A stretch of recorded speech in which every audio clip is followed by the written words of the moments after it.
bring in Jason Reid, fine columnist for the Washington Post. Caught my attention today, Jason. Man, summarize the report on Gruden and RG3 here. Well, hey, it's a bad situation. I guess that's the best way to summarize it. Jay Gruden wanted Robert Griffin III to succeed in D.C. Multiple people have told me that. Multiple people in the organization, through conversations, made it clear to me that Jay really believes he did everything he could to put Robert in a position to succeed, but he simply does not believe that Robert can be the type of quarterback this organization needs moving forward to be a championship caliber organization. And if it were up to him, they would part ways with Robert at the end of the season, because as long as Robert remains with the team, there are things about Robert that will make it difficult for the team to move forward. But Dan Snyder, the owner, and Bruce Allen, the president and general manager, have to be on board with that, obviously. And from what I'm being told right now, that, you know, in terms of getting this done, Jay Gruden probably still has some convincing to do. Did Jay Gruden do his job that he was brought in to do? Well, that's an interesting thing, because people have tried to make this that he was brought in to fix Robert Griffin III. Mm-hmm. No, he was brought in to win football games. Now, a big part of that for Allen and Snyder, because of how Allen pushed to get him and how Snyder was all on board with it, giving up all those picks, a big part of it was, look, we need you to try to fix this guy. He had a great rookie year. Things happened last year. They fired Mike and Kyle Shanahan. They thought, you know, they being Snyder and Allen were like, well, no, the problem isn't Griffin. The problem is Mike and Kyle Shanahan. And Gruden came in here after having seen the tape and having seen the things that Robert did not do well last season. And he had as open a mind as anyone can have, who's a true football man, and you see the tape and the tape is not good. So he came in here and he did try to fix Robert. He did try to do things that would help Robert. And you know, they have to make him a pocket passer, because he gets hit so much when he runs. You can't do the stuff you did with him as a rookie exclusively. And it just didn't work. And people can say, well, he only gave him three starts in the preseason and 5 regular season starts. That's true. But in addition to the fact that the film was so bad during those starts, Gruden also had to assess, okay, he had a devastating knee injury which required reconstruction after his first season, which was his second in his football career. And he also missed 6 games with a dislocated ankle. So if you're Gruden and you're trying to assess this, he's not durable. And on the top of not being durable, he also doesn't do the things you need to have done in the pocket if you're going to be a successful quarterback in this league. Could he eventually do it? Possibly. But he's so raw right now that you don't know if he's ever going to get it.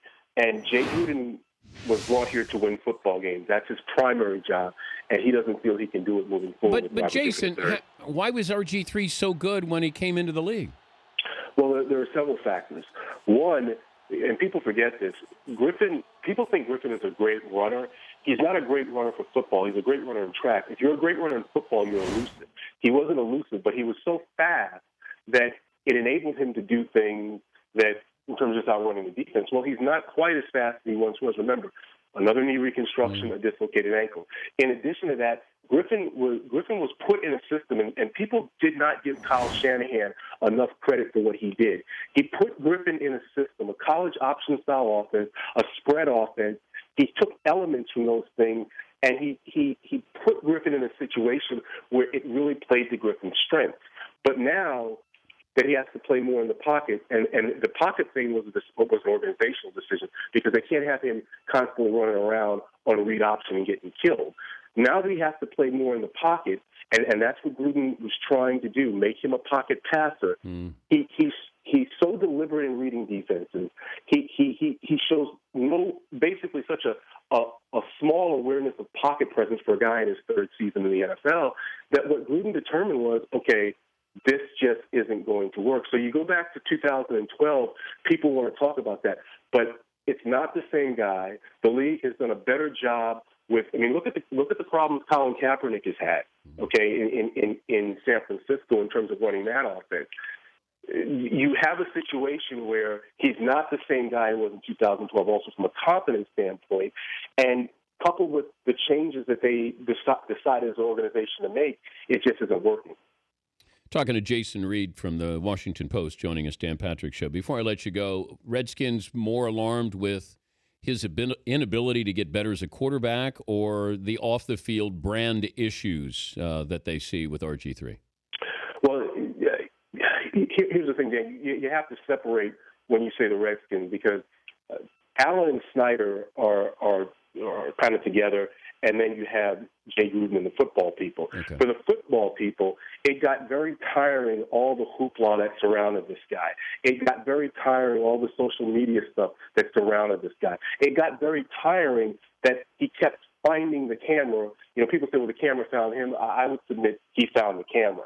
And people got tired of it. And it's hard. What football coaches will tell you is it's hard enough to win in the NFL if you have a quarterback who you believe in and you're trying to put everything else around him. You then put on top of that a guy you don't believe in, and there's a circus always around him, and then he doesn't function well on the field. It's just too much. Should be fun. You got 4 more games. Is he going to play again? Well, there are people in the organization. There's a person in the organization who was put out there that he could play again. And logically, if you're the backup quarterback, obviously you could play again.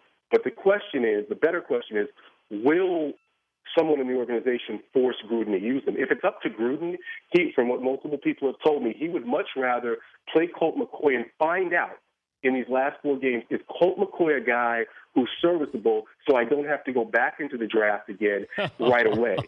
But again, if Gruden is forced to play Griffin, then you're losing time when you can find out about Colt McCoy. And then you may go into a situation next year where who knows what's going to happen. Thank you, Jason. Anytime, guys. All right, Jason Reid, Washington Post.